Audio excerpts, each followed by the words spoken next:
Hi guys, this is Misty Reed and this is my presentation what your BBTs are trying to tell you. I get a lot of questions from patients regarding why they should bother taking their BBTs, so I'm hoping that this presentation will give you some information as to why you should go ahead and consider taking them and help motivate you to do so as well. So let's go ahead and get started. So what are BBTs?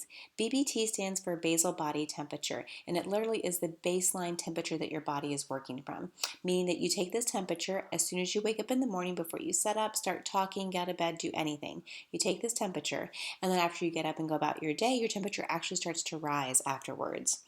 And I have patients take their temperatures when I'm working with them because it really helps us gather information about your reproductive health and therefore about your fertility, right? So any extra information that we can gather can help me with my diagnosis initially, as well as help my patients make progress quicker and make progress in the right direction as well. So let's talk a little bit about what information we can get from that. So first of all, this is what they should look like. So your BBT chart ideally should look something like this if we had a normal 28-day cycle. Now, cycle day 1 is the first day of your period, right? So the first full day of flow, not first day of spotting, but first full day of flow.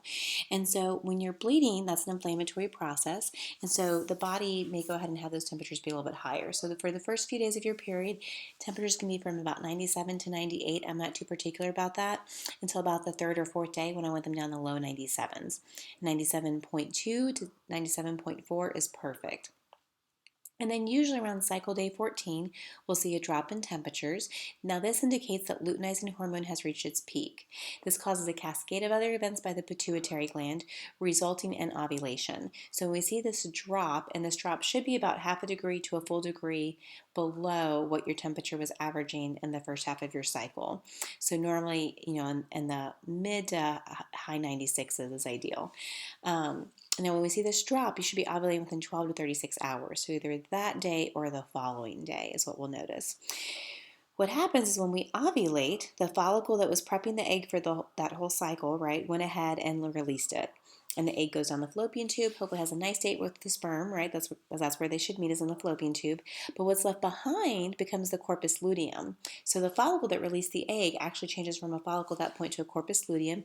And that little guy is very important. It's actually responsible for making progesterone not only during the second half of our cycle, but until about the 10th week of pregnancy if we do conceive. So it's very important.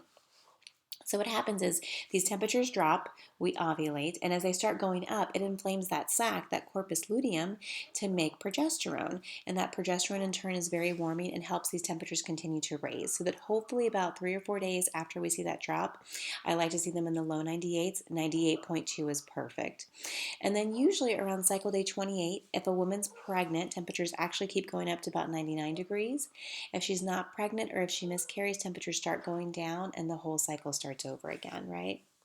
So let's talk a little bit about the different ways that these temperatures may not look like this. So one thing that can happen is maybe these temperatures are a little a little high in the follicular phase. And the follicular phase is the first half of our cycle.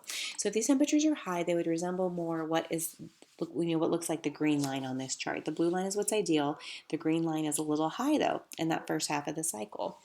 So over the years, as a reproductive acupuncturist, which is where I first, received most of my fertility training was as a reproductive acupuncturist, we were trained to notice patterns between things. And we noticed different patterns with how the temperatures look, with what our patients were experiencing with fertility, as well as with their labs and some other things that might be going on with them holistically. When temperatures are high in the follicular phase, we've noticed a correlation with decrease in egg quality. Particularly, the eggs seem to be a little bit more brittle. What we've noticed is that patients, for example, that would go through an IVF cycle, if their temperatures were high before they started prepping for an IVF cycle, their eggs were actually brittle and wouldn't usually fertilize, even if they did ICSI, which is where they take the sperm and insert it into the egg. So even in those cases, sometimes they couldn't fertilize because the eggs were too brittle. So that's one thing that we would notice. Another thing we notice is whenever these temperatures are high, I see a correlation with abnormal AMH, FSH, and estradiol. Specifically, usually FSH and estradiol are high, meaning that when those patients go get their cycle day 3 labs run, their cycle day 3 labs look a little off. In conjunction with that, AMH usually tends to be low, is what we find. So that's what we see if those temperatures in the follicular phase tend to be a little bit high. Something else we might see is low luteal phase temps. So the luteal phase is the second half of your cycle, so day 15 through 28. And what happens here is this is a good indication of progesterone levels, right? So if we're seeing these temperatures be low, which would be represented by the green line on this chart, we certainly see an insufficient progesterone levels in those patients when they have blood work done 7 days post-ovulation to look at progesterone levels. Now, something else we've noticed in the clinic that I worked at over time was as these temperatures were too low and it indicated insufficient progesterone levels, we also saw a correlation with unsuccessful pregnancies, meaning if temperatures were above 98 degrees in the month prior to conception, so they went through this whole cycle, they weren't pregnant, get their period, and they go through the next cycle and conceive on the following cycle, right?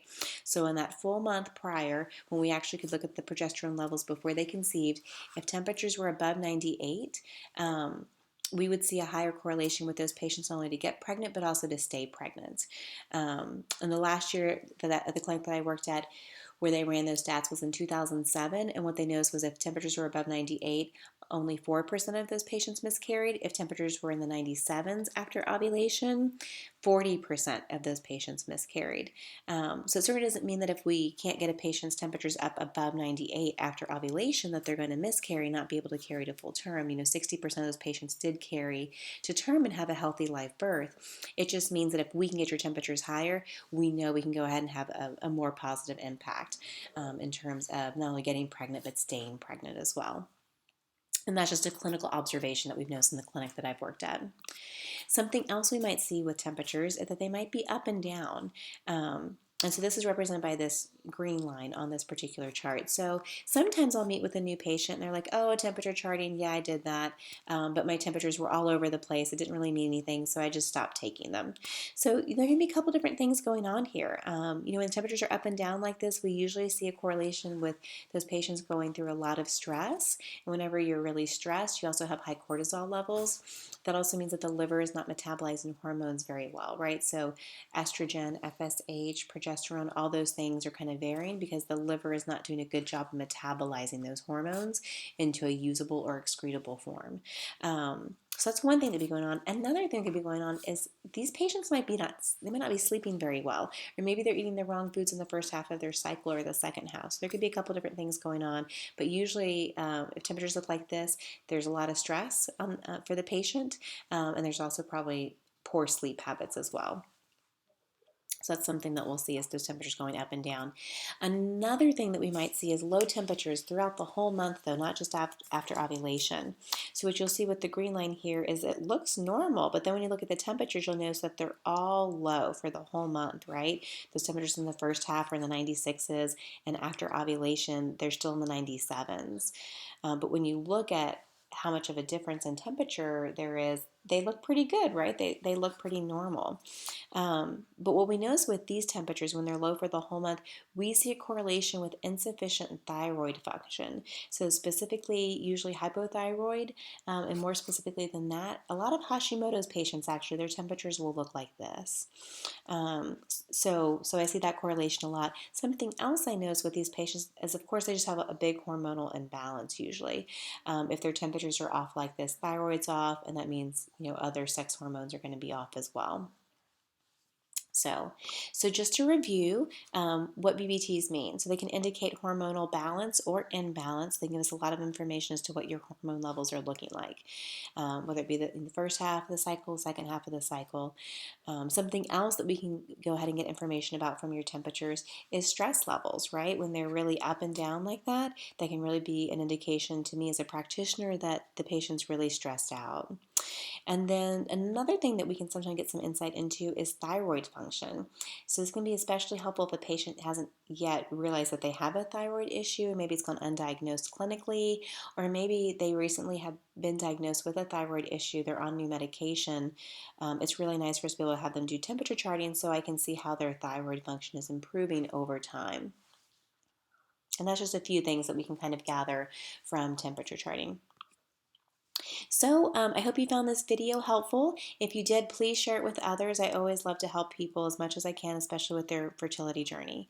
If you'd like other hints and tips and just interesting fertility articles and inspiring stories as well, you can follow me on Facebook as well as on Twitter. And if you've gone ahead and been following me for a while and you're ready to learn more about what your body is telling you regarding your fertility, and you want to go ahead and take a little bit more control over your health, please contact me. I'd love to do a free 45-minute consult to go ahead and explore with you how I can help you reach your fertility goals and the goals of growing your family.